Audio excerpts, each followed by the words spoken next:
ये देख रहे हो, मैंने कोई दुकान नहीं खोली, ये सब आपके लिए और बिल्कुल सच बोल रही हूँ। 3 चीजें करनी है ये सामान लेने के लिए। पहले यूट्यूब को सब्सक्राइब कर लो, इंस्टा को फॉलो कर लो, और नंबर 3, वीडियो का लिंक अपने स्टेटस पे लगा लो 24 घंटे के लिए। और सच बोल रही हूँ, देखो अभी डिस्पैच भी किया है मैंने, और यहाँ बच्चों ने कूड़ा भी फैला दिया, और ये थैला है जिसके अंदर ये सामान जाएगा। वीडियो को बड़े ध्यान से देखना, एक सवाल पूछा जाएगा जिसका जवाब वीडियो के अंदर ही छुपा होगा, और इसका आंसर भी आपने मुझे इंस्टा पर ही देना है। बहुत गिफ्ट बचे हैं, मैं नहीं चाहती ये गिफ्ट मैं किसी और को दूं। इन गिफ्ट पर आपका ही हक है। एक ऐसा जहाज जो समुंदर में बर्फ के बीच अपनी सवारियों समेत $58,000 का माल लेकर फंस गया।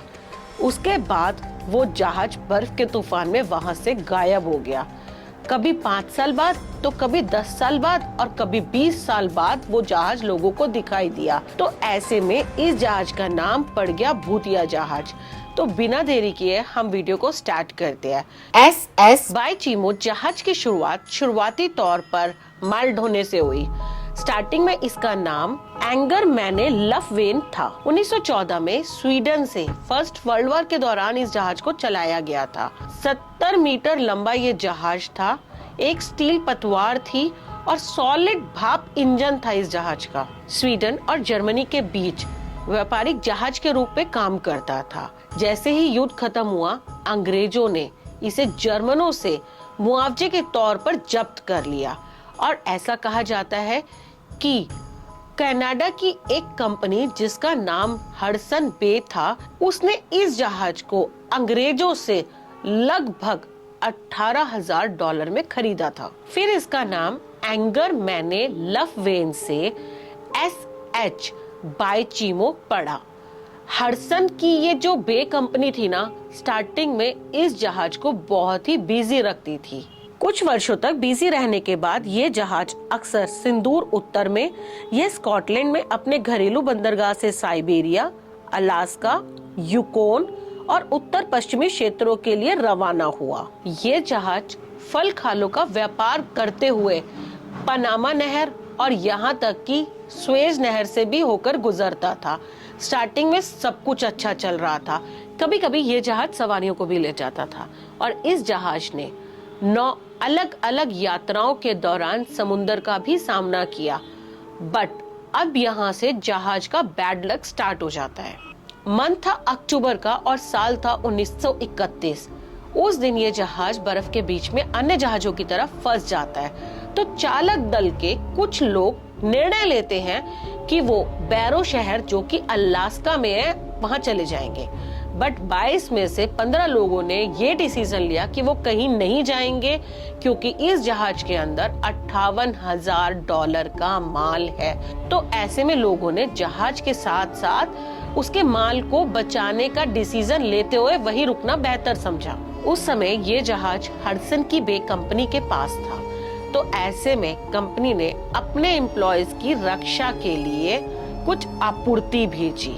द बीवर के एक लेख के अनुसार हडसन की बे कंपनी द्वारा स्थापित एक इतिहास पत्रिका लोगों ने जहाज के पास बर्फ पर हैच, तिरपाल, अन्य सामग्रियों से एक आश्रय बनाया। जहाज का सारा माल भी उतार दिया गया था।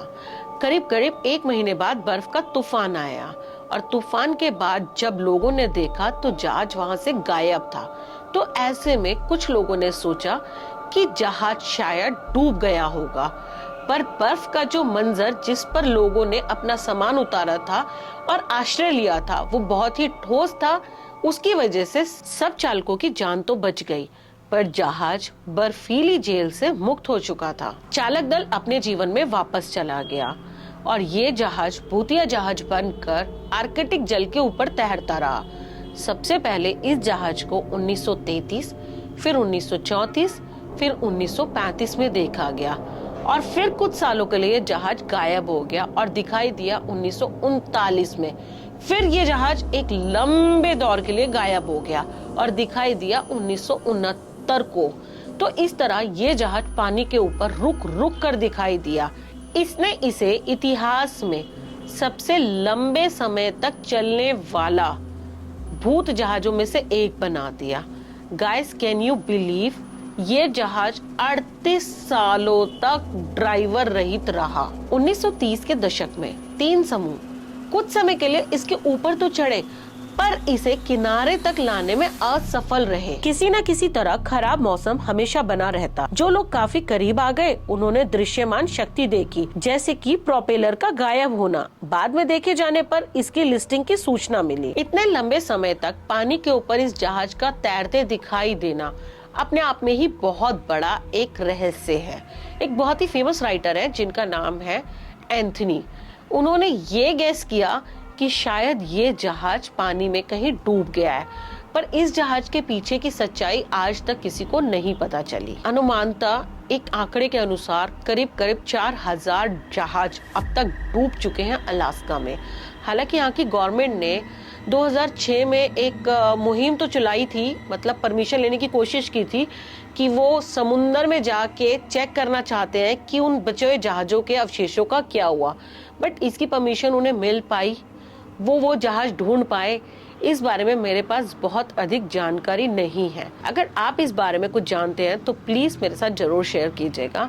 And thanks for watching this video. I hope आज की ये वीडियो आपको अच्छी लगी होगी। अगर इस तरह की और वीडियोस चाहते हैं तो प्लीज कमेंट सेक्शन में यस लिखें। तो मेरे प्यारे प्यारे सब्सक्राइबर, आपके लिए बहुत ही इजी सा सवाल ये है कि जहाज के कितने चालक बर्फ के ठोस टुकड़े पर उतरे थे।